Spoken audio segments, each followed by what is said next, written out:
U S Ramanna ಅಂಥೇಳಿ ತೀರ್ಥಹಳ್ಳಿಯ ಒಂದು ಕುಗ್ರಾಮ ಉಬ್ಬೂರು ಅನ್ನೋ ಗ್ರಾಮದಲ್ಲಿ ನಾನು 1950 ಫೆಬ್ರವರಿ 23ನೇ ತಾರೀಕು ಹುಟ್ಟಿದೆ.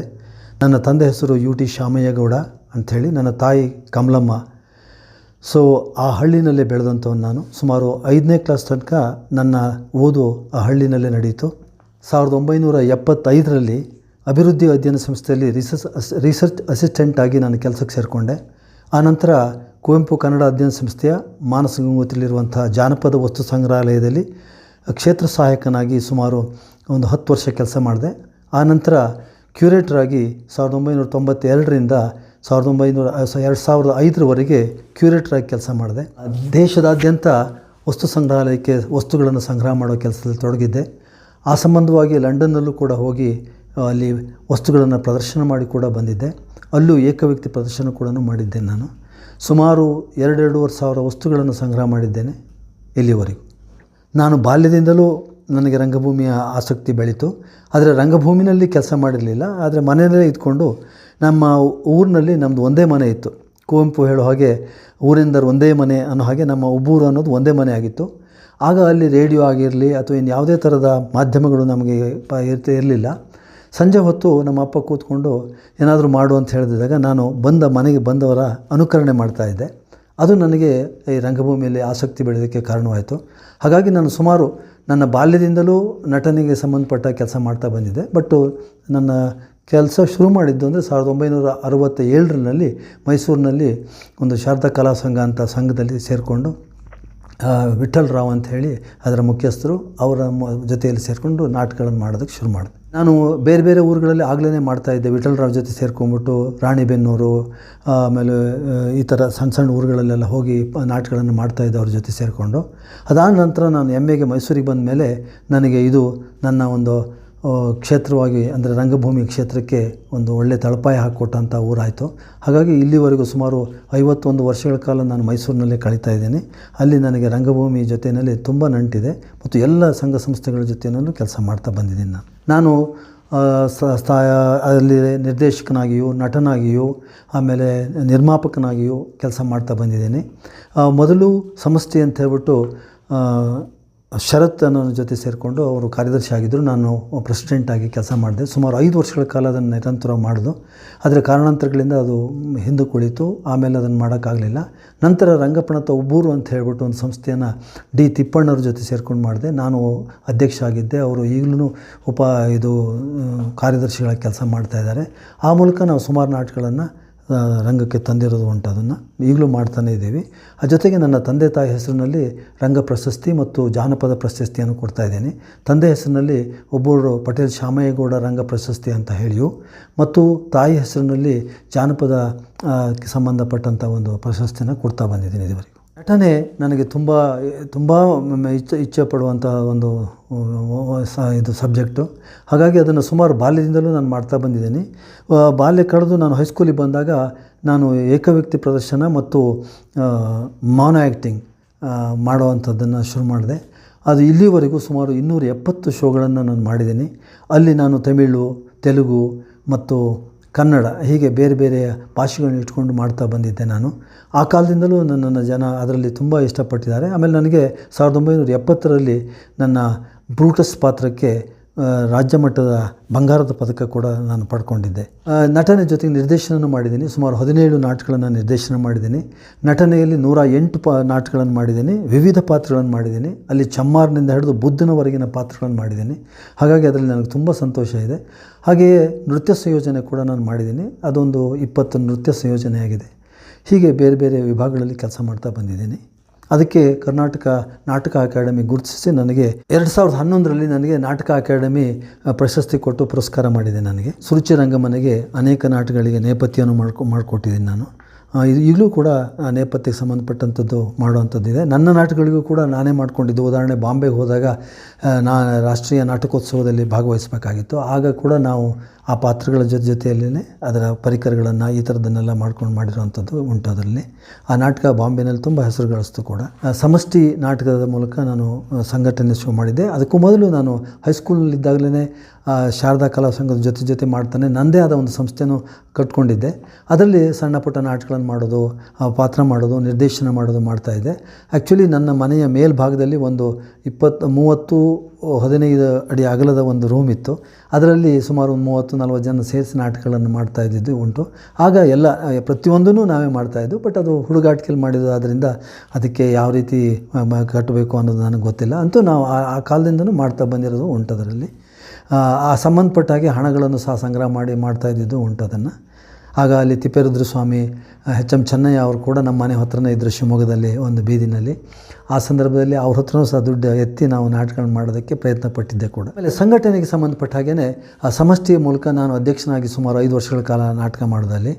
ಅದಾದ ನಂತರ ರಂಗಪ್ಪಣತ ಉಬ್ಬೂರು ಅಂಥೇಳಿ ನನ್ನ ಊರಿನ ಹೆಸರನ್ನೇ ಇಟ್ಕೊಂಡು ಮಾಡೋಕ್ಕೆ ಶುರು ಮಾಡೋದು. ಅದರಲ್ಲಿ ಅದಕ್ಕೆ ರಂಪವು ಅಂತಲೂ ಕರೀತಾ ಇದ್ದಾರೆ. ಅದರಲ್ಲಿ ಸುಮಾರು 4-5 ನಾಟಕಗಳನ್ನು ಮಾಡೋದು. ಹೆಚ್ಚಾಗಿ ಡಿ ತಿಪ್ಪಣ್ಣನವರ ಒಂದು ಅವರು ಅದನ್ನು ಬರೆದು ಮಾಡಿದ ನಾಟಕಗಳನ್ನೇ ಮಾಡೋದು. ಅದು ಒಂದು 7 ಸಮುದ್ರದ ಆಚೆ, ಮಾಯಿಗ, ಶ್ರುತಿಯಲ್ಲಿ ಅಪಶ್ರುತಿ, ಗುರೂಜಿ, ಈ ಥರದ ನಾಟಕಗಳನ್ನು ನಾವೇ ಅವರು ತಿಪ್ಪಣ್ಣವರು ಬರೆದಿದ್ದನ್ನು ನಾವು ನಿರ್ದೇಶನ ಉಮೇಶ್ ಅವ್ರ ಹತ್ರನೂ ಮಾಡಿಸಿದ್ದು, ನಾನು ಮಾಡಿದ್ದೆ, ರೇಣುಕಾ ಪ್ರಸಾದ್ ಅವ್ರ ಹತ್ರನೂ ಮಾಡಿಸಿದ್ದು. ಹೀಗೆ ಬೇರೆ ಬೇರೆ ಕಾರಣಗಳಿಂದ ಮಾಡ್ತಾ ಬಂದಿರೋದು ಉಂಟು. ಅದರಲ್ಲಿ ಕಂಸಾಳೆ ಮತ್ತು ಯಕ್ಷಗಾನ, ಮೂಡಲ್ಪಾಯ ಈ ಥರದವುಗಳನ್ನು ಕೂಡ ನಾನು ಕಲಿಸ್ತಾ ಬಂದಿದ್ದೀನಿ. ಶಾಲಾ ಕಾಲೇಜುಗಳಿಗೆ ಕಲಿಸ್ತಾ ಬರ್ತಾಯಿದ್ದೀವಿ. ಆ ಸಂದರ್ಭದಲ್ಲಿ ರಂಗಾಯಣ 1990ರಲ್ಲಿ 89-90ರಲ್ಲಿ ಈ ರಂಗಾಯಣ ಅಂತ ಹೇಳಿ ಇಲ್ಲಿ ಸ್ಥಾಪನೆ ಆಯಿತು. ಅದಕ್ಕೆ ಮೂಲ ಕಾರಣ ನಮ್ಮ ಕಾರಂತರು, ಬಿ.ವಿ. ಕಾರಂತರವರು. ಬಿ.ವಿ. ಕಾರಂತರವರು ಅಲ್ಲಿಯ ಕಲಾವಿದರಿಗೆ ಇಲ್ಲಿಯ ಮಣ್ಣಿನ ವಾಸನೆಯ ಮೂಲಕವೇ ನಾವು ನಮ್ಮ ರಂಗಭೂಮಿನ ಸ್ಟಾರ್ಟ್ ಮಾಡಬೇಕು ಅಂಥೇಳಿ ಕಂಸಾಳೆಯನ್ನು ಕಲಿಸೋಕ್ಕೆ ಶುರು ಮಾಡಿದ್ರು.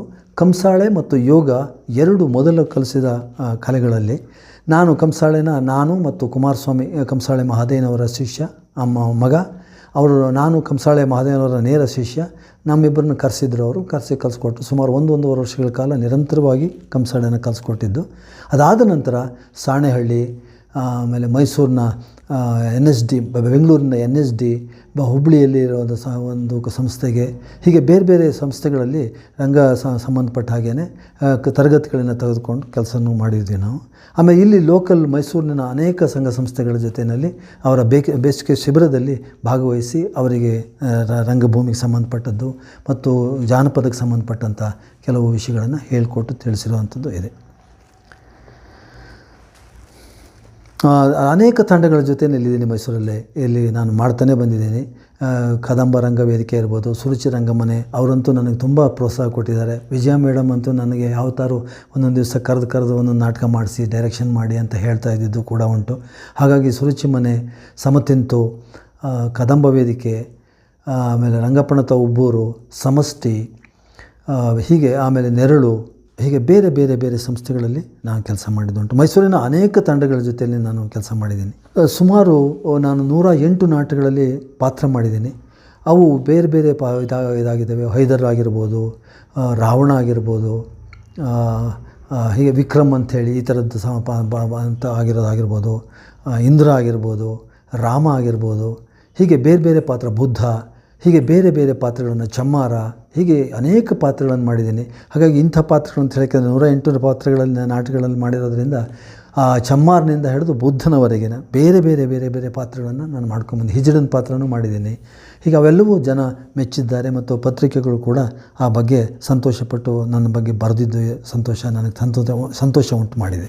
ನಾನು ಮೈಸೂರಿನ ಎಲ್ಲ ಇದರಲ್ಲೂ ಕೂಡ ರಂಗ ಮಂದಿರಗಳಲ್ಲೂ ಮಾಡಿದ್ದೀನಿ. ಕಿರು ರಂಗಮಂದಿರ ಮಾಡಿದ್ದೀನಿ, ಇದರಲ್ಲಿ ಕಲಾಮಂದಿರದಲ್ಲಿ ಮಾಡಿದ್ದೀನಿ, ರಂಗಾಯಣದ ಭೂಮಿಗೀತದಲ್ಲಿ ಮಾಡಿದ್ದೀವಿ, ಅಲ್ಲಿ ಓಪನ್ ಏರ್ ಥಿಯೇಟ್ರಲ್ಲಿ ಮಾಡಿದ್ದೀವಿ. ಆಮೇಲೆ ಸುರುಚಿ ಮನೆಯಲ್ಲಂತೂ ಸುಮಾರು ನಾಟಕಗಳನ್ನು ಮಾಡಿದ್ದೀವಿ ಅಲ್ಲಿ ಕಿರು ರಂಗಮಂದಿರದಲ್ಲಿ. ಹೀಗೆ ಬೇರೆ ಬೇರೆ ಬೇರೆ ಸಂಸ್ಥೆಗಳಲ್ಲಿ, ಬೇರೆ ಬೇರೆ ತಂಡಗಳಲ್ಲೂ, ಆಮೇಲೆ ಬೀದಿ ನಾಟಕಗಳನ್ನು ಕೂಡ ಬೇರೆ ಬೇರೆ ಕಡೆಗಳಲ್ಲೆಲ್ಲ ಮಾಡಿದ್ದು ಉಂಟು.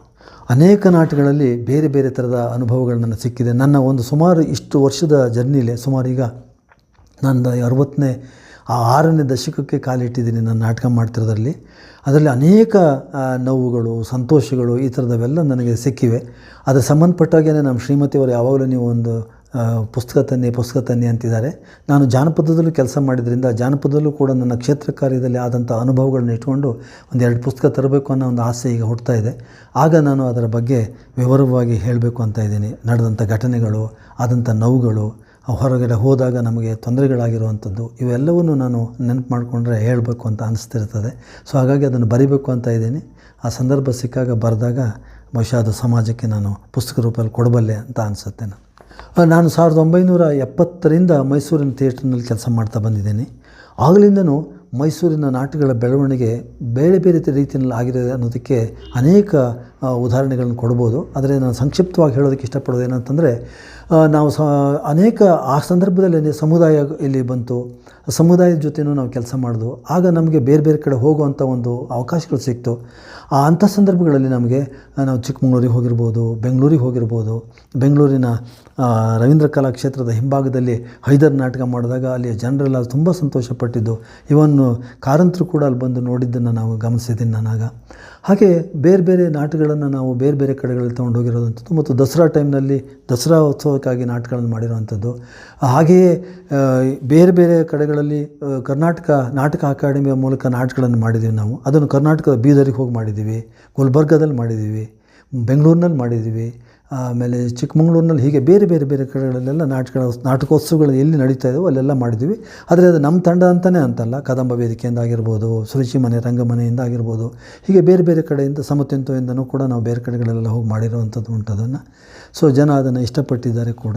ಅದರ ಜೊತೆಗೆ ರಂಗಾಯಣ ಮೈಸೂರಿಗೆ ಬಂದ ತಕ್ಷಣ ಕಾರಂತರ ಒಂದು ಬೆಳಕು ನಮ್ಮೆಲ್ಲರಿಗೂ ಒಂಥರ ಹೊಸತನವನ್ನು ತರೋದಕ್ಕೆ ಕಾರಣವಾಯಿತು. ಅವರು ಇಡೀ ಪ್ರಪಂಚ ಸುತ್ತಕೊಂಡ್ಬಂದು ಇಲ್ಲಿ ಮೈಸೂರನ್ನು ರಂಗಾಯಣ ಕಟ್ಟೋದಕ್ಕೆ ಆರಿಸಿದ್ದೇ ನಮಗೊಂದು ಸಂತೋಷದ ವಿಷಯವಾಗಿತ್ತು. ನಾವೆಲ್ಲ ಆಗ ತುಂಬ ಸಂತೋಷದಿಂದ ಅದನ್ನು ಸ್ವೀಕರಿಸಿದ್ದು ಕೂಡ. ಮತ್ತು ಅವ್ರ ಜೊತೆಯಲ್ಲಿ ಪ್ರತಿ ಹೆಜ್ಜೆನೂ ರಂಗಾಯಣದ ಹೆಜ್ಜೆಗಳನ್ನು, ಅಂದರೆ ಕಾರಂತರು ಆಗಿರ್ಬೋದು, ಆವಾಗ ಪ್ರಸನ್ನ ಆಗಿರ್ಬೋದು, ಜೋಶಿ ಆಗಿರ್ಬೋದು, ಬಸು ಆಗಿರ್ಬೋದು, ಇವರೆಲ್ಲರೂ ಯುವಕರು ಕಡ ಅವರಾಗಿದ್ದು, ನಮ್ಮ ಹಾಗೇನೆ ಯುವಕೃತ ಆಗಿದ್ದರು.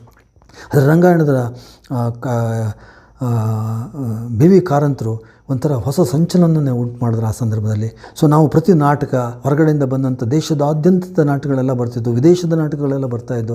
ಆಮೇಲೆ ವಿದೇಶದ ಕೆಲವು ನಟರು ಅಥವಾ ನಿರ್ದೇಶಕರು ಬಂದು ನಮಗೆ ಇಲ್ಲಿ ಕೆಲವು ಥರ ಕ್ಲಾಸಸ್ಗಳನ್ನು ತಗೊಂಡಿದ್ರು. ಅವ್ರನ್ನ NST ಅವರು ಬರ್ತಾಯಿದ್ರು. NST ಅವರಿಗೆ ಆ ಸಂತೋಷದ ವಿಷಯ ಅಂದರೆ, ಕಂಸಾಳೆನ ನಾನು 15 ದಿವಸ ಕ್ಲಾಸ್ ಮಾಡಿದ್ದೆ, ಅವರು ಕೂಡ ಅದನ್ನು ಸಂತೋಷಪಟ್ಟಿದ್ದರು. NST ಅಂತಂದರೆ ಇಡೀ ದೇಶದಲ್ಲೇ ಹೆಸರು ಮಾಡಿರೋವಂಥ ಒಂದು ಸಂಸ್ಥೆ. ಆ ಸಂಸ್ಥೆಯ ಕಲಾವಿದರು ಮತ್ತು ನಿರ್ದೇಶಕರೆಲ್ಲ ಇದು ಭಾಳ ಚೆನ್ನಾಗಿದೆ ಕಂಸಾಳೆ, ಇದೆಂಥ ಅದ್ಭುತವಾದ ಅಂಥದ್ದು ಅಂತ ಹೇಳಿದಾಗ ನಮಗೂ ಒಂಥರ ಹೆಮ್ಮೆ ಅನಿಸ್ತಾಯಿತ್ತು. ಹೀಗಾಗಿ ನಮ್ಮ ಬೆಳವಣಿಗೆ ಆಗ ರಂಗಾಯಣದ ಜೊತೆಯಲ್ಲಿ ಆಗೋದರ ಜೊತೆಗೆ ವಿದೇಶದ ಮತ್ತು ದೇಶದ ಅನೇಕ ನಾಟಕಗಳು ಇವೆಲ್ಲ ಬಂದಾಗ ನಮಗೆ ಕಲಿಕೆಗೆ ನಮ್ಮ ತನದಲ್ಲಿ ಬೇರೆ ಬೇರೆ ಥರ ರೂಪಿಸ್ಕೊಳ್ಳೋದಕ್ಕೆ ನಿರ್ದೇಶನ ಆಗಿರ್ಬೋದು, ನಟನೆ ಆಗಿರ್ಬೋದು, ನೃತ್ಯ ಆಗಿರ್ಬೋದು, ಇವುಗಳೆಲ್ಲದಕ್ಕೂ ಸಹಕಾರ ನೀಡ್ತು ಅಂತ ಹೇಳ್ಬೋದು. ಹಾಗಾಗಿ ಮೈಸೂರು ನನ್ನ ಜೊತೆಯಲ್ಲೇ ನಾನು ಮೈಸೂರಿನ ಈ ಒಂದು 50 ವರ್ಷಗಳ ಕಾಲದಲ್ಲಿ ಅದರ ಜೊತೆನೇ ಬೆಳೆದಿದ್ದೀನಿ. ಇಲ್ಲಿ ಅನೇಕ ಜನ ಒಳ್ಳೊಳ್ಳೆ ನಟರು, ನಿರ್ದೇಶಕರು ಎಲ್ಲ ಇದ್ದಾರೆ. ಅವರು ನಮ್ಮ ಉಮೇಶ್ ಆಗಿರ್ಬೋದು, ಸಿಂಧುವಳ್ಳಿ ಅನಂತಮೂರ್ತಿ ಅವರಾಗಿರ್ಬೋದು, ಅವ್ರ ಜೊತೆನೆಲ್ಲ ನಾವು ಪಳಗಿರುವಂಥದ್ದು, ರತ್ನ ಅವರಾಗಿರ್ಬೋದು, ಆಮೇಲೆ ರಾಜೇಶ್ವರಿ ವರ್ಮ ಅವರ ನಾಟಕಗಳನ್ನು ನಾವು ಎಷ್ಟು ನಾಟಕಗಳನ್ನು ನೋಡಿ ಸಂತೋಷಪಟ್ಟಿದ್ದೀವಿ. ಅವರ ಭಾವನೆಗಳನ್ನು, ಅವರ ಮುಖಭಾವಗಳನ್ನು ನೋಡಿ ಈತನೂ ಮಾಡ್ಬೋದಾ ಅನ್ನೋವಂಥದ್ದು ನಮಗೆ ಹೊಳೆದಿದೆ. ಅವರು ಕೂಡ ರಾಜ್ಯಾದ್ಯಂತ ಹೆಸರಾಗಿತ್ತು, ದೇಶಾದ್ಯಂತ ಹೆಸರಿತ್ತು ಅವ್ರದ್ದು. ಸೊ ಹಾಗಾಗಿ ಅವರ ಎಲ್ಲರ ನಟನೆಗಳು ಈ ಥರದ್ದೆಲ್ಲವೂ ನಮಗೆ ಭಾಳ ಖುಷಿ ಕೊಟ್ಟಿದೆ. ಆಮೇಲೆ ವಾಸುವ್ರ ಜೊತೆ ನಾನು ಸುಮಾರು ವರ್ಷಗಳ ಕಾಲ ಕೆಲಸ ಮಾಡೋದರಲ್ಲಿ ಅಮರ ಕಲಾ ಸಂಘದ ಜೊತೆಯಲ್ಲಿ. ವಾಸು ಅವರು ಅದ್ಭುತವಾದ ಸಂಘಟಕರು. ಅವರು ಸಂಘನ ಬೆಳೆಸೋದಕ್ಕೋಸ್ಕರ ಅನೇಕ ಕೆಲಸಗಳನ್ನು ಮಾಡಿದ್ರು. ಅವರು ಹೊರಗಡೆ ಕೂಡ ಹೋಗಿ ಬಂದಿದ್ದೀವಿ ನಾವು, ಅನೇಕ ನಾಟಕಗಳನ್ನು ತೊಗೊಂಡೋಗಿದ್ದು. ಅವರು ಬೇರೆ ಬೇರೆ ಕಡೆಯಿಂದ ಬೇರೆಯವ್ರನ್ನ ಕರೆಸ್ತಿದ್ರು ಕೂಡ, ಅಲ್ಲಿ ನಾಟಕಗಳನ್ನು ಮಾಡಿಸ್ತಿದ್ರು ಅವರು. ಉದಾಹರಣೆ ಜಯಶ್ರೀ ಅವರು ಬಂದಿದ್ದರು. ಅವರು 2 ನಾಟಕಗಳಲ್ಲಿ ಹಾವು ಹೊರದಾಡ್ತದಲ್ಲಿ ನಾನು ಹೊನ್ನಪ್ಪನ ಪಾತ್ರ ಮಾಡಿದ್ದೆ. ಜಯಶ್ರೀ ಅವರ ಪ್ರತಿಯೊಂದು ಹೆಜ್ಜೆಗಳನ್ನು ಕೂಡ ನಾನು ಗಮನಿಸ್ತಾ ಬಂದಿದ್ದೇನೆ. ಅದನ್ನು ನೋಡ್ಕೊಂಡು ಬಂದು ನಾನು ಕೂಡ 2-3 ನಾಟಕಗಳ ಅವ್ರ ಜೊತೆ, ಶಾಪ ಅನ್ನೋ ನಾಟಕದಲ್ಲಿ ಕೂಡ ನಾನು ಒಂದು ಸಣ್ಣ ಪಾತ್ರ ಮಾಡಿದ್ದೆ, ಹಿಜ್ರನ್ ಪಾತ್ರನ. ಅವರು ಅದನ್ನು ತುಂಬ ಇಷ್ಟಪಟ್ಟಿದ್ದರು. ಹೀಗೆ ಎಲ್ಲರ ಥರದ ನಟ ನಟಿಯರಿಂದ ಹಿಡಿದು ನಿರ್ದೇಶಕರಿಂದ ಹಿಡಿದು ನಾವು ಅನೇಕ ವಿಷಯವನ್ನು ಮೈಸೂರಿನಲ್ಲಿ ಕಲಿಯೋದಕ್ಕೆ ಸಾಧ್ಯವಾಯಿತು. ಹಾಗಾಗಿ ನಾನು ಕೂಡ ಬೆಳೆಯೋದಕ್ಕೆ ಸಹಕಾರ ನೀಡ್ತು ಅಂತ ಹೇಳ್ಬೋದು. ಮೈಸೂರಿನ ರಂಗಭೂಮಿಯಲ್ಲಿ ನೀವು ಎದುರಿಸುವ ಸಮಸ್ಯೆಗಳು ಅಂಥೇಳಿ ನಾನು ಇದರ ಬಗ್ಗೆ ಅಷ್ಟು ಹೇಳೋದಕ್ಕೆ ಇಷ್ಟಪಡೋಲ್ಲ. ಯಾಕೆ ಅಂತಂದರೆ ಸಮಸ್ಯೆಗಳು ಇದ್ದೇ ಇರ್ತವೆ. ಆದರೆ ನಾವು ಅವನ್ನೆಲ್ಲ ಮೀರಿ ಹೋಗುವಂಥ ಕೆಲಸಗಳು ಮಾಡಬೇಕಾಗುತ್ತೆ. ಒಂದೊಂದು ಕೆಲವು ಕಡೆಗಳಲ್ಲಿ ನಿಮ್ಗೆ ನಟನೆಯೇ ಬರೋಲ್ಲ ಅಂತ ಹೇಳಿರೋದು ಉಂಟು, ನಿರ್ದೇಶನ ಏನು ಮಹಾ ಮಾಡಿದ್ದೀರಿ ಅಂತ ಹೇಳಿರೋದು ಉಂಟು. ಅದನ್ನೆಲ್ಲ ನಾವು ಕೇಳ್ಕೊತ ಹೋದರೆ ಆಗೋದೇ ಇಲ್ಲ. ನಮ್ಮ ಕೆಲಸ ಏನಂದರೆ ನಾವು ಸಮಾಜಕ್ಕೆ ಏನಾದರೂ ಕೊಡೋಕ್ಕೆ ಸಾಧ್ಯವಾ, ನಾಟಕಗಳ ಮೂಲಕ ಏನಾದರೂ ತಿಳಿಸೋದಕ್ಕೆ ಸಾಧ್ಯವಾ. ಆ್ಯಕ್ಚುಲಿ ಕಾರಂತರು ಯಾವಾಗಲೂ ಹೇಳ್ತಿದ್ರು, ನಾಟಕ ಬದುಕನ್ನು ಹೇಗೆ ಕಲಿಬೇಕು ಅನ್ನೋದನ್ನು ತಳಿಸ್ಕೊಡ್ತದೆ ಅಂತೇಳಿ. ಅದು ಕಲಿಸಿದೆಯೋ ಬಿಟ್ಟಿದೆಯೋ ನನಗೆ ಗೊತ್ತಿಲ್ಲ, ಆದರೆ ನನಗಂತೂ ಬದುಕನ್ನು ತುಂಬ ಚೆನ್ನಾಗಿ ಕಲಿಸ್ಕೊಟ್ಟಿದೆ. ನನ್ನ ಕುಟುಂಬದ ಜೊತೆ ಹೇಗೆ ಬದುಕಬೇಕು ಅನ್ನೋದು ಕಲಿಸ್ಕೊಟ್ಟಿದೆ, ನನ್ನ ಹೆಂಡತಿ ಜೊತೆ ನಾನು ಹೇಗೆ ಬದುಕಬೇಕು ಅನ್ನೋದು ಕಲಿಸ್ಕೊಟ್ಟಿದೆ. ಅದರ ಜೊತೆಗೆ ನನಗೂ ಕೂಡ ನಾಟಕದಲ್ಲಿ ಬೆಳೆಯೋದಕ್ಕೂ ಕೂಡ ಸಹಕಾರನ ನನ್ನ ನಾಟಕಗಳು ನೀಡಿವೆ ಅನ್ನೋದು ಮುಖ್ಯ. ಸೊ ನಮ್ಮ ಒಟ್ಟಿನಲ್ಲಿ ನಾಟಕ ಸಮಾಜಕ್ಕೆ ಒಂದು ದಾರಿದೀಪವಾಗಬೇಕದು. ಅನೇಕ ಜನ ಅದನ್ನು ಹಾಳು ಮಾಡ್ಕೊಳ್ತಿರ್ತಾರೆ. ಆಮೇಲೆ ಕೆಲವರು ಹೇಳ್ತಿರ್ತಾರೆ, ಕೆಟ್ಟದ್ದು ಹೇಳ್ತಾರೆ, ಒಳ್ಳೆಯದು ಹೇಳ್ತಾರೆ. ಅದನ್ನೆಲ್ಲ ನಾವು ಮನಸ್ಸಿಂದ ತಗೊಳ್ತಾ ಇರಬೇಕೆ ಹೊರತು ಅವನ್ನೆಲ್ಲ ದೊಡ್ಡದು ಅಂತ ಮಾಡೋಕ್ಕೆ ಹೋದರೆ ಏನೂ ಮಾಡೋಕ್ಕಾಗಲ್ಲ. ಇಲ್ಲದೆ ಹೋಗಿದ್ರೆ ಇಷ್ಟೊಂದು ನಾನು ಸುಮಾರು 150 ನಾಟಕಗಳನ್ನ ನಿರ್ದೇಶನ, ನೃತ್ಯ ಸಂಯೋಜನೆ ಮತ್ತು ನಾಟಕನ ಪಾತ್ರಗಳನ್ನು ಮಾಡಿದ್ದೀನಿ. ಅಲ್ಲಿ ನಾನೇನಾದ್ರು ಅವ್ರ ಹತ್ರ ಎಲ್ಲ ಭಿನ್ನಾಭಿಪ್ರಾಯಗಳನ್ನು ಮಾಡ್ಕೊಳ್ತಾ ಹೋಗಿದ್ದಿದ್ರೆ ನಾನು ಏನೂ ಮಾಡೋಕ್ಕಾಗ್ತಿರಲಿಲ್ಲ. ಸೊ ಹಾಗಾಗಿ ನಾವು ಸಂತೋಷದಿಂದ ಬೇರೆಯವ್ರನ್ನೂ ನಮ್ಮ ಹಾಗೆ ಅಂತ ಕಂಡಾಗ ಅದು ನಮ್ಮನ್ನು ಕರ್ಕೊಂಡು ಹೋಗುತ್ತೆ. ಹಾಗಾಗಿ ನನಗೆ ಮೈಸೂರಿನಲ್ಲಿ ರಂಗಭೂಮಿ ನಿರಂತರವಾಗಿ ನನಗೆ ಸಹಾಯ ಮಾಡಿದೆ ಅಂತ ಹೇಳೋದಕ್ಕೆ ಇಷ್ಟಪಡ್ತೀನಿ. ನಾನು ಮೈಸೂರಿನ ರಂಗಭೂಮಿಗಳಲ್ಲಿ ನೀವು ಎದುರಿಸಿರುವ ತೊಂದರೆಗಳು, ನನಗೆ ಯಾವುದೇ ತೊಂದರೆ ಬಂದಿಲ್ಲ. ತೊಂದರೆ ಬಂದಿದೆ ಅಂದರೆ ಮನೆಗೆ ಹೋಗ್ತಿರ್ಬೇಕಾದ್ರೆ 10 ಗಂಟೆ ಆದರೂ ಬಂದಿಲ್ಲ ಅಂತ ನನ್ನ ಹತ್ರ ಇದುವರೆಗೂ ಮೊಬೈಲ್ ಇಟ್ಕೊಂಡಿಲ್ಲ. ನಮ್ಮ ಮಿಸಸ್ ಇನ್ನೂ ಬಂದಿಲ್ಲಲ್ಲ ಮನೆಗೆ ಅಂತ ಗಾಬರಿ ಪಡೋದು ಬಿಟ್ಟರೆ ಇನ್ನೇನೂ ಇಲ್ಲ ಅಂತ ಕಾಣಿಸುತ್ತೆ. 10-10:30 ತನಕ ನಾವು ಮನೆ ಸೇರ್ತಾ ಇದ್ದದ್ದು. ಒಂದೊಂದು ಸಲ ರಾತ್ರಿ ಹಗಲು ಕೆಲಸ ಮಾಡಿದ್ದು ಉಂಟು ಅದನ್ನು. ಆದರೆ ಅದು ರಂಗಭೂಮಿಯಲ್ಲಿ ಕೆಲಸ ಮಾಡ್ತಿರ್ಬೇಕಾದ್ರೆ ನಮಗೆ ಬೇರೆ ಥರದ ಯಾವ ಕೆಲಸಗಳು ಅಡಚಣೆ ಮಾಡ್ತಿರಲಿಲ್ಲ. ಅದರ ಜೊತೆಗೆ ನಾವು ನಮ್ಮ ಆಫೀಸ್ ಕೆಲಸ ಮಾಡ್ತಿದ್ದು, ಕ್ಷೇತ್ರ ಕಾರ್ಯಕ್ಕೆ ಹೋಗ್ತಿದ್ದು, ವಸ್ತು ಸಂಗ್ರಹಗಳನ್ನು ಸಂಗ್ರಹ ಮಾಡ್ತಿದ್ದು. ಅಲ್ಲೂ ಕೂಡ ನನ್ನಲ್ಲಿ ಕಲ್ತಿರುವಂಥ ನಾಟಕಗಳ ಪಾತ್ರಗಳನ್ನು ಮಾಡೋದ್ರ ಮೂಲಕ ಶಾಲೆಗಳಲ್ಲಿ ಆ ಜನರನ್ನೆಲ್ಲ ಹುರಿದುಂಬಿಸ್ತಿದ್ದೆ. ಹಾಗಾಗಿ ನನಗೆ ವಸ್ತು ಸಂಗ್ರಹ ಮಾಡೋಕ್ಕೆ ಅನುಕೂಲ ಆಯಿತು. ಅಂದರೆ ನಾಟಕಗಳು ನನಗೆ ಅನುಕೂಲ ಮಾಡಿಕೊಟ್ಟಿವೆ ಹೊರತು ಕೆಟ್ಟದ್ದು ಮಾಡಿಲ್ಲ ಅಂತ ಹೇಳ್ಬೋದು. ಸವಾಲುಗಳಲ್ಲಿ ಹಿಂದಿನ ಮತ್ತು ಇಂದಿನವರೆಗೆ ಇರುವ ವ್ಯತ್ಯಾಸಗಳು, ಸಮಾನತೆಗಳು ನನಗೇನು ಅನಿಸುತ್ತೆ. ಹೌದು, ತುಂಬ ತೊಂದರೆಗಳಾಗಿರ್ತವೆ, ಏನೇನೋ ತೊಂದರೆಗಳಾಗಿರ್ತವೆ. ಕೆಲವು ಸಮಯ ಉದಾಹರಣೆ, ನಾನೀಗ ಕಲಾಮಂದಿರದಲ್ಲಿ ಒಂದು ಕಾರ್ಯಕ್ರಮ ಮಾಡಬೇಕು ಅಂತ ಎಲ್ಲ ರೆಡಿ ಮಾಡ್ಕೊಂಡಿದ್ದೆ, ಖರ್ಚು ಮಾಡ್ಕೊಂಡಿದ್ದೆ, ಗೆಸ್ಟ್ಗಳನ್ನು ಕೂಡ ಆಹ್ವಾನಿಸ್ಕೊಳಕ್ಕೆ ಎಲ್ಲ ವ್ಯವಸ್ಥೆ ಮಾಡಿಕೊಂಡು ಕರಪತ್ರಗಳನ್ನು ಮಾಡಿದ್ದೆ. ಹಾಗಿದ್ದಕ್ಕಿದ್ದಂಗೆ ಗೌರ್ಮೆಂಟ್ ಫಂಕ್ಷನ್ ಅಂತ ಹೇಳಿಬಿಟ್ಟು ನಮಗೆ ಕೊಡೋಕ್ಕಾಗಲ್ಲ ಅಂದ್ಬಿಟ್ರು. ಆಗ ನನಗೆ ಜೀವ ಎಷ್ಟು ಹೆದರ್ಕೊಂಡ್ಬಿಟ್ಟಿದ್ದೆ ಅಂದರೆ, ಏನಪ್ಪ ಕರೆದಿದ್ದೆ, ಎಲ್ಲರಿಗೂ ಮಾಡಿದ್ದೀನಿ, ಪಾತ್ರಗಳನ್ನೆಲ್ಲ ಮಾಡಿ ಎಲ್ಲರನ್ನೂ ನಾನು ಒಪ್ಪಿಸಿ ಈ ಥರ ಆಗಿ ಹೋಗ್ಬಿಡ್ತಲ್ಲ ಅಂತಿರ್ಬೇಕಾದ್ರೆ ಪುಣ್ಯಕ್ಕೆ ಆ ಒಂದು ವಾರ ಅಂತೂ ನನಗೆ ಎಷ್ಟು ಟೆನ್ಷನ್ ಆಗಿತ್ತು ಅಂದರೆ ಏನಪ್ಪ ಮಾಡಲಿ ಅನ್ನೋ ಯೋಚನೆ ಆಗಿತ್ತು. ಆಮೇಲೆ ಕೊನೆಗೆ ಅನೇಕ ಜನರನ್ನು ಕೇಳಿಕೊಂಡೆ, ರಂಗಾಯಣದಲ್ಲಿ ಕೂಡ ಹೋಗಿ ಕೇಳಿಕೊಂಡೆ. ಆಗ ನನಗೇನಾದ್ರು ತೊಂದರೆ ಆದರೆ ಸ್ವಲ್ಪ ನೀವು ಒಂದು ಜಾಗ ಕೊಡೋಕ್ಕಾಗುತ್ತಾ ಅವತ್ತು ಅಂಥೇಳಿ. ಆದರೆ ಆಶ್ಚರ್ಯ ಏನಾಯ್ತು ಅಂದರೆ, ನಂಗೆ ಆಗ ನೋಡಿ ಒಂದು ಕೆಲಸ ನೀವು ಹೇಳಿದ್ರೆ ಏನಾದ್ರು ತೊಂದರೆಗಳು ಘಟನೆಗಳಿತ್ತ ನಿಮ್ಮಲ್ಲಿ ಅಂದರೆ ನಂಗೆ ಆಶ್ಚರ್ಯ. ಆಗಾಗ ಒಂದು ಬೇಸರ ಒಂದಾಯಿತು. ನನ್ನ ರಂಗಾಯಣಕ್ಕೆ 2000 ಸ್ಥಾಪನೆಯಿಂದ 2016ವರೆಗೂ ನಾನು ಕೆಲಸ ಮಾಡಿದೆ. ಅಲ್ಲಿ 2016ವರೆಗೂ ಕೆಲಸ ಮಾಡಿದಾಗ ನನಗೆ ಯಾವ ಥರದ ತೊಂದರೆಗಳಾಗಿರಲಿಲ್ಲ. ಆದರೆ ಈ ಸಂದರ್ಭದಲ್ಲಿ ನಾನು ಕೇಳಿಕೊಂಡಾಗ ಅವ್ರ ಜಾಗ ಕೊಡೋದಕ್ಕೆ ಸ್ವಲ್ಪ ನಿರಾಕರಿಸ್ಬಿಟ್ರು. ನನಗೆ ತುಂಬ ಬೇಸರ ಆಯ್ತು ಅದು. ಸೊ ಈಗ ಅದನ್ನು ಹೇಳಬೇಕಾ ನಾವು ಅಂತ ಹೇಳೋಕ್ಕೋಸ್ಕರ ಹೇಳಿದೆ. ಬಟ್ ಅದನ್ನು ದಯವಿಟ್ಟು ತಗೊಳ್ಬೇಡಿ ಅಂತ ಹೇಳಿದೆ, ನಿಮ್ಮ ಗಮನಕ್ಕೋಸ್ಕರ ಹೇಳಿದ್ದೀನಿ. ಸೊ ಇಂಥವೆಲ್ಲ ನೋವುಗಳಾಗಿದ್ದಾವೆ. ಬಟ್ ಅವನ್ನ ಯಾವನ್ನೂ ನಾನು ಗಣನೆಗೆ ತೆಗೆದುಕೊಳ್ಳದೇನೆ ಸಂತೋಷದಿಂದನೇ ನೋವು, ಸಂತೋಷ ಪ್ರತಿಯೊಂದನ್ನು ತಗೊಂಡು ಹೋಗಿರೋದ್ರಿಂದ ನಾನು ಇಲ್ಲಿ ತನಕ ಮೈಸೂರಿನ ಥಿಯೇಟ್ರಲ್ಲಿ ಇರೋಕ್ಕೆ ಸಾಧ್ಯವಾಗಿದೆ. ಈ 72ರ ಹರೆಯದಲ್ಲೂ ನಾನು ಪಾತ್ರ ಮಾಡ್ತಾಯಿದ್ದೀನಿ ಅನ್ನೋದಕ್ಕೆ ಮೈಸೂರಿನ ಜನತೆಯ ಗೌರವ, ಪ್ರೀತಿ ಅವ್ರು ಕೊಟ್ಟಿರೋದು ನನಗೆ ಸಂತೋಷವನ್ನು ಉಂಟು ಮಾಡಿದೆ.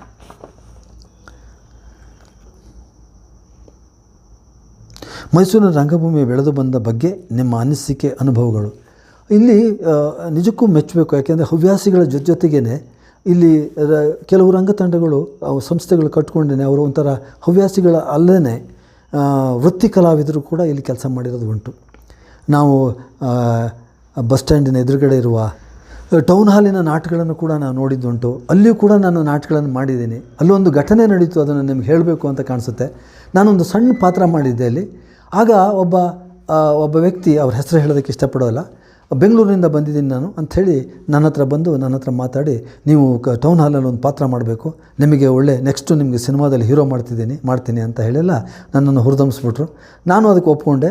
ನನ್ನ ಜೊತೆಗೆ 3 ಜನ ಹೀರೋಯಿನ್ಗಳನ್ನಾಗಿ ಮಾಡಿ ಅಲ್ಲಿ ನಾಟಕ ಮಾಡಿಸಿದ್ರು ಟೌನ್ ಹಾಲ್ನಲ್ಲಿ.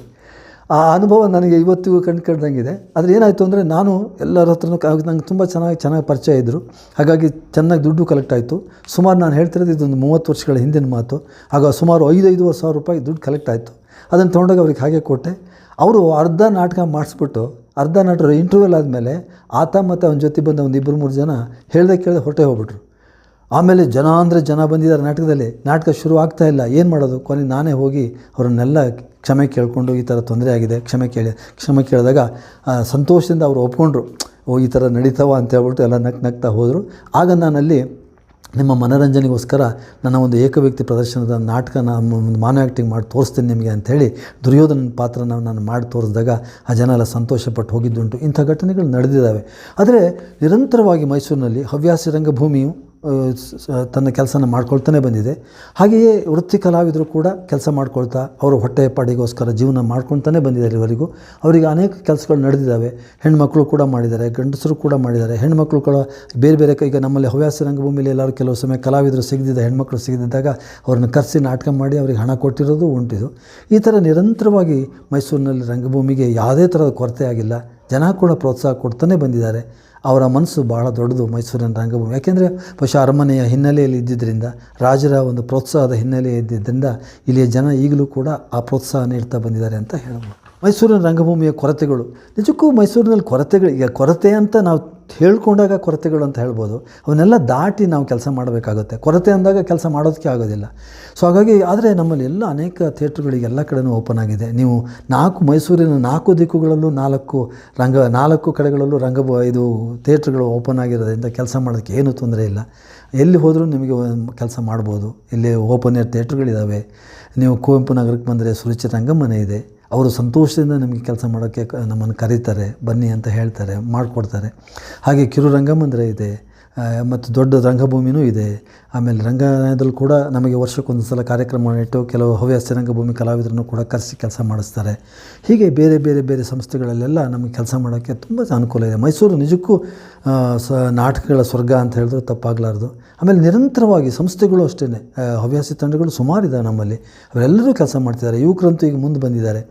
ಅನೇಕ ಯುವಕರು ಈ ನಾಟಕಗಳು ಮಾಡ್ತಾನೆ ಸಿನಿಮಾ ಮತ್ತು ಕಿರುತೆರೆಗೆ ಹೋಗಿ ಕೆಲಸ ಮಾಡ್ತಾಯಿದ್ದಾರೆ ಈಗಾಗಲೇ. ಹಾಗಾಗಿ ಯಾವುದೇ ಥರ ತೊಂದರೆ ಇಲ್ಲ ಅಂತ ನನಗೆ ಅನಿಸುತ್ತೆ. ತೊಂದರೆ ಅನಿಸುತ್ತೆ ಹೊರತು ನೀವು ತೊಂದರೆ ಅಲ್ಲ, ಇದನ್ನು ಮಾಡ್ಬೋದು ಕೆಲಸ ಅಂತ ನಾವು ಹೊರಟಾಗಲೇ ಕೆಲಸ ಮಾಡೋಕ್ಕೆ ಸಾಧ್ಯ ಅಂತ ಅನಿಸುತ್ತೆ. ನನಗೆ ಸುಮಾರು 17 ಪ್ರಶಸ್ತಿ ಬಂದಿವೆ. ಇದರಲ್ಲಿ ಹೆಚ್ಚು ಕಡಿಮೆ ರಂಗಭೂಮಿಗೆ ಸಂಬಂಧಪಟ್ಟ ಸುಮಾರು ಬಂದಿದೆ. ಅದನ್ನು ನಾನು ಹೇಳೋದಕ್ಕೆ ಅಷ್ಟು ಇಷ್ಟಪಡಲ್ಲ. ಪ್ರಶಸ್ತಿಗಳು ನಮಗೆ ಸಂತೋಷ ಕೊಡುವಂಥವು. ಅದರಲ್ಲಿ ನಾಟಕ ಅಕಾಡೆಮಿ ಪ್ರಶಸ್ತಿ ನನಗೆ ತುಂಬ ಖುಷಿ ಕೊಟ್ಟಿದೆ. ಅದು 2011ರಲ್ಲಿ ನನಗೆ ಬಂತು. ಆ ರೀತಿ ಬೇರೆ ಬೇರೆ ಕಡೆ ಬಂತು. ಎಲ್ಲದಕ್ಕಿಂತ ಬೆಂಗಳೂರಿನ ಒಂದು ಗ್ಲಾಸ್ ಕಂಪ್ನಿ ನನ್ನನ್ನು ಕರೆಸಿ ಸನ್ಮಾನ ಮಾಡಿ ನನಗೆ ಗೌರವ ಕೊಡ್ತದ್ದು. ಹಾಗಾಗಿ ಅದು ಕೂಡ ಆಯಿತು. ಆಮೇಲೆ ನಾನು ಲಂಡನ್ನಲ್ಲಿ ಹೋಗಿ ಕೂಡ ನನ್ನ ಏಕವ್ಯಕ್ತಿ ಪ್ರದರ್ಶನ ಮಾಡಿ ಅಲ್ಲಿ ಪ್ರದರ್ಶನ ಮಾಡಿದೆ. ಅಲ್ಲೂ ಕೂಡ ಜನ ತುಂಬ ಇಷ್ಟಪಟ್ಟರು ನನ್ನ ಏಕವ್ಯಕ್ತಿ ಪ್ರದರ್ಶನನ. ಆಮೇಲೆ ಒಡಿಸ್ಸಾಗೆ ಹೋಗಿ ಅಲ್ಲಿ ಕೂಡ ನಾವು ಪ್ರದರ್ಶನ ಮಾಡಿದೆ. ಆಮೇಲೆ ಬಾಂಬೆನಲ್ಲಿ ಹೋಗಿ ನಾಟಕ ಪ್ರದರ್ಶನ ಮಾಡಿ ಬಂದಿದ್ದೀನಿ. ಸೊ ಹೀಗೆ ಬೇರೆ ಬೇರೆ ಕಡೆಗಳಲ್ಲಿ ಮಾಡಿದ್ದೀನಿ. ಇದ್ರ ಜೊತೆಗೆ ನನಗೆ ಜನಪದ ನೃತ್ಯಗಳ ಅದನ್ನು ಕೂಡ ನನಗೆ ಗೊತ್ತಿದ್ದರಿಂದ ಮೂಡಲ್ಪ ಯಕ್ಷಗಾನ ಆಗಿರ್ಬೋದು, ಕರ್ಪಾಲ ಮೇಳ ಆಗಿರ್ಬೋದು, ಆಮೇಲೆ ಕಂಸಾಳೆ, ಇವನ್ನೆಲ್ಲ ನಾನು ಹುಡುಗರಿಗೆ ಕಲಿಸೋದ್ರ ಜೊತೆಗೆ, ರಂಗಭೂಮಿ ಕಲಾವಿದರಿಗೆ ಕಲಿಸೋದ್ರ ಜೊತೆಗೆ, ಬೇಸಿಗೆ ಶಿಬಿರದಲ್ಲಿ ಅವ್ರಿಗೆ ಕಲಿಸಿ ರಂಗಭೂಮಿನಲ್ಲಿ ಹೇಗೆ ಜನಪದವನ್ನು ಬಳಸ್ಕೊಳ್ಬೋದು ಅನ್ನೋ ಥರದಲ್ಲಿ ನಾನು ಹೇಳ್ಕೊಡ್ತಿದ್ದನ್ನು ಕೂಡ ಉಂಟು. ಹಾಗಾಗಿ ನನ್ನ ನಾಟಕಗಳಲ್ಲೂ ಕೂಡ ಕೆಲವು ಉದಾಹರಣೆಗೆ ಮಾದೇಶ್ವರ ಬರುವಾಗ ಲೋಕೆಲ್ಲ ಗಮ್ಮೆಂತು ಅಂತ ಹೇಳುವಂಥ ಒಂದು ಸಂಕಮನ ಸಾಲನ್ನು ಇಟ್ಕೊಂಡೆ ನಾನು ನಾಟಕನ ಬರೀ ಕಂಸಾಳೆ ಮೂಲಕನೇ ರೂಪಿಸಿದ್ದೀನಿ.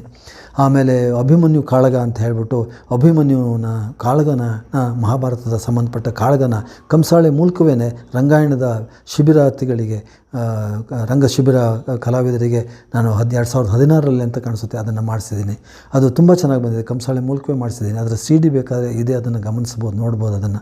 ಹೀಗೆ ನಾನು ನಾಟಕಗಳ ಮೂಲಕ ಹೆಚ್ಚು ಕಡಿಮೆ ರಂಗಭೂಮಿಗೆ ಜಾನಪದವನ್ನು ಪರಿಚಯ ಮಾಡುವ ಕೆಲಸವನ್ನು ಮೊದಲಿಂದನೂ ಮಾಡ್ತಾ ಬಂದಿದ್ದೇನೆ. ನಮ್ಮ ರಂಗಪಣತ ಉಬ್ಬೂರು ಅಂದರೆ ರಂಪವುನಲ್ಲೂ ಕೂಡ 7 ಸಮುದ್ರ ಆಚೆಯಲ್ಲಿ ನಾನು ಸುಮಾರು 20 ಬೇರೆ ಬೇರೆಯ ಜನಪದ ನೃತ್ಯಗಳ ಹೆಜ್ಜೆಗಳನ್ನು ಅದರಲ್ಲಿ ಅಳವಡಿಸಿದ್ದೀನಿ. ಅದೊಂದು ವಿಶೇಷ ಅದನ್ನು. ಹಾಗಾಗಿ ನನಗೆ ಆ ರೀತಿಯಲ್ಲಿ ಕೆಲಸ ಮಾಡೋದಕ್ಕೆ ತುಂಬ ಅನುಕೂಲ ಆಯಿತು. ಸೊ ರಂಗಭೂಮಿ ಜೊತೆಯಲ್ಲಿ ನಾನು ಕಂಸಾಳೆ ಜೊತೆಯಲ್ಲೇ ಬೇರೆ ಬೇರೆ ಪ್ರಕಾರಗಳ ನೃತ್ಯಗಳನ್ನು ಕೂಡ ಅಳವಡಿಸಿ ನಾಟಕಗಳನ್ನು ಬೆಳೆಸೋದಕ್ಕೆ ಪ್ರಯತ್ನ ಪಟ್ಟಿದ್ದೀನಿ. ಈ 50 ವರ್ಷಗಳಿಂದ ನೀವು ರಂಗಭೂಮಿಯಲ್ಲಿ ಕಂಡಿರುವ ವ್ಯತ್ಯಾಸಗಳು, ಬೆಳವಣಿಗೆಗಳು, ಈ ವ್ಯತ್ಯಾಸಗಳು ಬೆಳವಣಿಗೆಗಳು ರಂಗಭೂಮಿಯ ವಾತಾವರಣಕ್ಕೆ ಪೂರಕವಾಗಿವೆಯೇ ಮಾರಕವಾಗಿವೆಯೇ ಎಂದು ಕೇಳಿದಿರಿ. ಇಲ್ಲಿ ನನಗನ್ಸುತ್ತೆ ಪೂರಕವಾಗಿದೆ ಅಂತಲೇ ಅನಿಸುತ್ತೆ. ಯಾಕೆಂದರೆ ಇಲ್ಲಿ ರಂಗಾಯಣ ಬಂದಾಗಿಂದಾಗಿರ್ಬೋದು, ರಂಗಾಯಣ ಬಂದಾಗ ನಮ್ಮ ಇಲ್ಲಿಯ ವ್ಯಾಪ್ತಿ ತುಂಬ ದೊಡ್ಡದಾಗಿ ಬೆಳೆಯಿತು. ವಿಶ್ವದಾದ್ಯಂತ ನಮ್ಮ ಬರುವಂಥವರ ರಂಗಾಯಣಕ್ಕೆ ಬರುವಂಥವರು, ವಿದೇಶದ ನಿರ್ದೇಶಕರು, ಬೇರೆ ಬೇರೆ ನಟರು, ಈ ಥರದಲ್ಲಿ ಜೊತೆಗೆ ದೇಶದ ಬೇರೆ ಬೇರೆ ಭಾಗಗಳ ಕಲಾವಿದರು, ನಾಟಕ ತಂಡಗಳು, ಆಮೇಲೆ ರಂಗಾಯಣದಲ್ಲಿ ನಡೆಯುತ್ತಿರುವಂಥ ಬಹುರೂಪಿ ನಾಟಕೋತ್ಸವಗಳ ಮೂಲಕ ಅನೇಕ ದೇಶದಾದ್ಯಂತ ಬೇರೆ ಬೇರೆ ತಂಡಗಳು ಬಂದು ಇಲ್ಲಿ ಮಾಡುವಂಥದ್ದು. ತಮಿಳಾಗಿರ್ಬೋದು, ಮಲಯಾಳಿ ಆಗಿರ್ಬೋದು, ಒಡಿಸ್ಸಾದಿಂದ ಕೂಡ ಬಂದಿರುವಂಥವ್ರಾಗಿರ್ಬೋದು, ಹೀಗೆ ಬೇರೆ ಬೇರೆ ಕಡೆಯಿಂದ ಬಂದಂಥ ನಾಟಕಗಳ ಆ ನಟರ, ನಿರ್ದೇಶಕರ ಮತ್ತು ಅವರ ಎಲ್ಲ ಬೆಳಕು ವಿನ್ಯಾಸಗಳನ್ನು ಅಳವಡಿಸ್ಕೊಂಡಿರೋ ರೀತಿಗಳನ್ನು ಗಮನಿಸಿದಾಗ ಅರೆ ನಾವು ಬೆಳೆದಿದ್ದೀವಿ, ಅದರ ಜೊತೆಯಲ್ಲಿ ನಮ್ಮದನ್ನು ಕೂಡ ಅವರು ಅಲ್ಲಿಗೆ ತೊಗೊಂಡು ಹೋಗಿದ್ದಾರೆ ಅಂತ ನನಗನ್ನಿಸುತ್ತೆ. ಯಾಕೆಂದರೆ ನಮ್ಮ ನಾಟಕಗಳನ್ನು ಕೂಡ ನೋಡಿದಾಗ ಅವರಿಗೆ ಸಿಕ್ಕಂಥ ಅನುಭವಗಳನ್ನು ಅವ್ರು ನಮ್ಮ ಜೊತೆ ಹಂಚ್ಕೊಂಡಿದ್ದಾರೆ. ನಾವು ಮಾಡಿರುವಂಥದ್ದನ್ನು, ನಮ್ಮ ಜನಪದ ಕಲೆಗಳನ್ನು ಬಳಸಿ ಮಾಡಿರೋ ನಾಟಕಗಳ ಬಗ್ಗೆಯೂ ತುಂಬ ಪ್ರಶಂಸೆಗಳು ಸಿಕ್ಕಿವೆ ನಮಗೆ. ಹಾಗಾಗಿ ಇವೆಲ್ಲವೂ ನಮಗೆ ಪೂರಕವಾಗಿವೆ. ಮೈಸೂರಿನ ರಂಗಭೂಮಿ ಒಳ್ಳೆ ಕೆಲಸ ಮಾಡ್ಕೊಂಡು ಬಂದಿದೆ. ಆಮೇಲೆ ಅನೇಕ ಒಳ್ಳೊಳ್ಳೆ ನಟರು, ಈಗ ಕದಂಬ ವೇದಿಕೆ 50 ವರ್ಷ ಆಗಿದೆ, ಅಮರಕಲಾ ಸಂಘಕ್ಕೂ ಕೂಡ 50 ವರ್ಷ ಆಗಿದೆ, ನಮ್ಮದು ಕೂಡ 10-12 ವರ್ಷಗಳಾಗಿವೆ. ಸುರುಚಿ ರಂಗಮನೆ ಅಂತೂ ಒಂದು 50-60 ವರ್ಷಗಳಿಂದ ಕೆಲಸ ಮಾಡ್ತಾನೆ ಬಂದಿದೆ. ಸಮತೆಂತೂ ನಿರಂತರವಾಗಿ ಮಾಡ್ತಾ ಬಂದಿದೆ ಈಗಲೂ ಕೂಡ. ಅದರಲ್ಲಿ ನಾರತ್ನ ಅವರ ಪಾತ್ರ ಆಗಿರ್ಬೋದು, ಸಿಂಧುವಳ್ಳಿ ಅನಂತಮೂರ್ತಿಯವರ ಪಾತ್ರ ಆಗಿರ್ಬೋದು, ಆಮೇಲೆ ವಿಶ್ವನಾಥ್ ಮೆರ್ಲೆಯವರ ಪಾತ್ರ ಆಗಿರ್ಬೋದು, ಅವ್ರ ಜೊತೆನೂ ಕೂಡ ನಾನು ನಿರ್ದೇಶನದಲ್ಲಿ ಭಾಗಿಯಾಗಿದ್ದೀನಿ, ಪಾತ್ರಗಳನ್ನು ಮಾಡಿದ್ದೀವಿ. ಅದೆಲ್ಲ ನನಗೆ ತುಂಬ ಖುಷಿ ಕೊಟ್ಟಿದೆ. ಸೊ ಹಾಗಾಗಿ ಅವರ ಎಲ್ಲ ದೊಡ್ಡ ದೊಡ್ಡವರ ಅನುಭವಗಳು ಮತ್ತು ಅವರ ಓದು ಅವೆಲ್ಲವೂ ನಮಗೆ ಖುಷಿ ಕೊಟ್ಟಿದೆ. ಮತ್ತು ಕೂಡ ನಾವು ಕೂಡ ಆ ರೀತಿಯಲ್ಲೇ ಅವರ ಅಂತೆಯೇ ಹೇಗೆ ಮಾಡ್ಬೋದು ಅಂತ ಹೇಳಿ ಆ ಯೋಚನೆ ಮೂಲಕವೇ ನಾವು ಕೆಲಸಗಳನ್ನು ಮಾಡ್ತಾ ಬಂದಿದ್ದೀವಿ. ಸೊ ಈಗ ಉದಾಹರಣೆ ನಮ್ಮ ಶಶಿಧರ್ ಡೋಂಗ್ರೆ ಅವರು ಸೈನ್ಸ್ ನಾಟಕಗಳನ್ನು ಬರೀತಿದ್ದಾರೆ, ವಿಜ್ಞಾನ ನಾಟಕಗಳನ್ನು, ಅದನ್ನು ಟ್ರಾನ್ಸ್ಲೇಟ್ ಮಾಡ್ಕೊಂಡು ಬರೀತಾ ಇರೋದಂಥ ಒಂದು ಈಗ ಪ್ರಯೋಗ ಕೂಡ ಆಗ್ತಾ ಇದ್ದಾವೆ. ನಮಗೆ ವಸ್ತುಗೆ ಆ ಥರ ಬೇಕಾಗಿತ್ತು. ಯಾಕೆಂದರೆ ನಮ್ಮಲ್ಲಿ ಡಾಕ್ಟರ್ ಹಾಮಾನಾಯಕರು ಯಾವಾಗಲೂ ಹೇಳ್ತಿದ್ರು, ಕನ್ನಡ MAಗೆ ವಿಜ್ಞಾನದ ವಿದ್ಯಾರ್ಥಿಗಳು ಬರಬೇಕು, ಆಗಲೇ ಅದಕ್ಕೊಂದು ಹೊಸತನ ಬರುತ್ತೆ, ಅದಕ್ಕೊಂದು ಒಳ್ಳೆಯ ಚೌಕಟ್ಟು ಸಿಗುತ್ತೆ ಅಂತ ಯಾವಾಗಲೂ ಹೇಳ್ತಾಯಿದ್ರು. ಹಾಗಾಗಿ ಮಂಗಳೂರಿನಲ್ಲಿ ಮಂಗಳಗಂಗೋತ್ರಿ ಅಂತ ಒಂದು ವಿಭಾಗ ಓಪನ್ ಮಾಡಿದ್ರು. ಅಲ್ಲಿ ಕನ್ನಡಕ್ಕೆ ಸೈನ್ಸ್ ಬಂದ ವಿದ್ಯಾರ್ಥಿಗಳಿಗೆ ಅವರು ಪ್ರೋತ್ಸಾಹ ಕೊಟ್ಕೊಂಡ್ಬಂದರು ಕನ್ನಡ MA ಸೇರೋದಕ್ಕೆ. ಹಾಗೆ ನಮ್ಮಲ್ಲೂ ನಾಟಕಗಳಲ್ಲಿ ಸೈನ್ಸ್ ಸಂಬಂಧಪಟ್ಟಂಥವ್ರು ಸಿಕ್ಕಾಗ ಅದಕ್ಕೊಂದು ಹೊಸತನ ತರೋದಕ್ಕೆ ಸಾಧ್ಯತೆ ಮತ್ತು ಅದಕ್ಕೊಂದು ವೈಜ್ಞಾನಿಕ ಹಿನ್ನೆಲೆಯಲ್ಲಿ ನಾಟಕನ ನಾವು ಬೆಳೆಸೋದಕ್ಕೆ ಸಾಧ್ಯವಿದೆ. ಹಾಗಾಗಿ ಅವರು ಕೆಲಸ ಮಾಡ್ತಾಯಿದ್ದಾರೆ. ಹೀಗೆ ಅನೇಕ ಜನ ಕೆಲಸ ಮಾಡೋದರಿಂದ ಮೈಸೂರಿನ ರಂಗಭೂಮಿ ಅದ್ಭುತವಾಗಿದೆ ಅಂತ ನನ್ನ ಅನಿಸಿಕೆ. ಸೊ ಆ ಮೂಲಕ ನಾವು ಇನ್ನೂ ಕೆಲಸ ಮಾಡಿ, ಅದಕ್ಕೆ ಉದಾಹರಣೆ ಅಂದರೆ ನನ್ನ ಈ ಏಜ್ನಲ್ಲೂ ಕೆಲಸ ಮಾಡೋದಕ್ಕೆ ನಾನು ಹುರುಪಿದೆ ಅನ್ನೋದು ಬಹುಶಃ ಅದು ಖುಷಿ ಕೊಟ್ಟಿದ್ದಕ್ಕೋಸ್ಕರ ಇರ್ಬೋದು. ಇನ್ನೂ ನನಗೆ ಗೊತ್ತಿಲ್ಲ ಎಷ್ಟು ವರ್ಷ ಕೆಲಸ ಮಾಡ್ತೀನೋ ಅಂತ. ಆದರೆ ನನ್ನ ಈಗ 73ಕ್ಕೆ ಇನ್ನೇನು ಫೆಬ್ರವರಿಗೆ ಬೀಳ್ತಾಯಿದ್ದೀನಿ. ಇನ್ನೂ ಕೆಲಸ ಮಾಡಬಲ್ಲೆ ಅಂತ ಅನಿಸುತ್ತೆ. ಈಗ ಒಂದು ನಾಟಕ ತೊಗೊಬೇಕು ಅಂತಿದ್ದೀನಿ. ನನ್ನ ನಿರ್ದೇಶನದಲ್ಲಿಯೇ ಲಂಕೇಶ್ ಅವರ ಗುಣಮುಖ ನಾಟಕವನ್ನು ಸುರುಚಿ ರಂಗಮನೆಗೆ ಮಾಡಬೇಕು ಅಂತ ಇದ್ದೀನಿ. ಅದನ್ನು 2 ಥರ ಮಾಡಬೇಕು ಅಂತಿದ್ದೀನಿ. ಒಂದು ಕಿರು ರಂಗಮಂದಿರದಲ್ಲಿ, ಮತ್ತೊಂದು ದೊಡ್ಡ ಥಿಯೇಟ್ರ್ನಲ್ಲಿ ಮಾಡೋವಂಥ ಕೆಲಸ ಮಾಡಬೇಕು ಅಂತಿದ್ದೀನಿ. ನೋಡಬೇಕು ಅದು ಎಷ್ಟು ಮಟ್ಟಿಗೆ ಆಗುತ್ತೆ ಅಂತ. ವಿಜಯ ಮೇಡಮ್ ಅವರು ಯಾವತ್ತೂ ಸಹಕಾರ ಇದ್ದೇ ಇರ್ತದೆ. ಅದರ ಜೊತೆಗೆ ನಾವು ಕೂಡ ಅವರ ಜೊತೆಯಲ್ಲಿ ಯಾವತ್ತೂ ಕೈ ಜೋಡಿಸ್ತಾನೆ ಇರ್ತಿದ್ದೀವಿ. ಇತ್ತೀಚಿನ ಯುವಕರುಗಳೆಲ್ಲ ಬಂದಿರೋರು ಕೂಡ ತುಂಬ ಕೆಲಸ ಮಾಡ್ತಿದ್ದಾರೆ. ಧನಂಜಯ ಆಗಿರ್ಬೋದು, ಕವಿತಾ ಆಗಿರ್ಬೋದು, ರತ್ನ ಆಗಿರ್ಬೋದು, ಹೀಗೆ ಬೇರೆ ಬೇರೆ ಕಲಾವಿದರೆಲ್ಲ ಕೆಲಸ ಮಾಡ್ತಿದ್ದಾರೆ.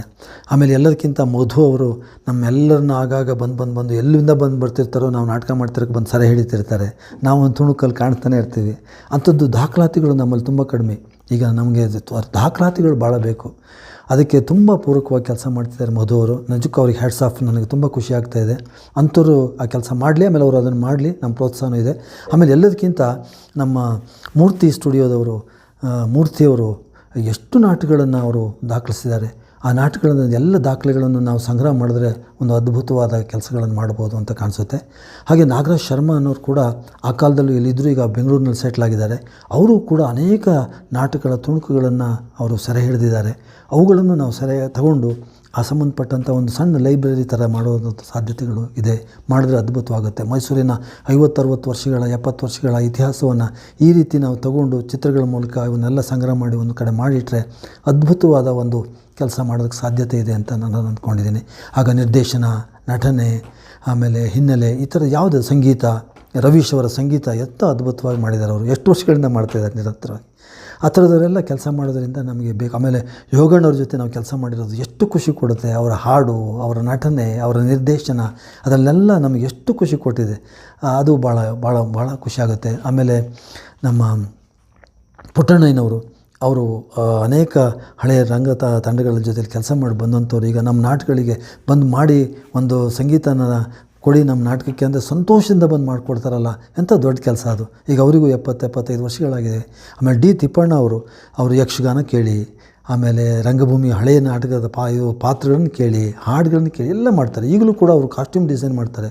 ಅಶ್ವಥ್ ಕದಂಬ ಅವರು ಕೂಡ ಅಷ್ಟೇ ಎಂಥ ಅದ್ಭುತವಾಗಿ ಕಾಸ್ಟ್ಯೂಮ್ ಡಿಸೈನ್ ಮಾಡ್ತಾರೆ.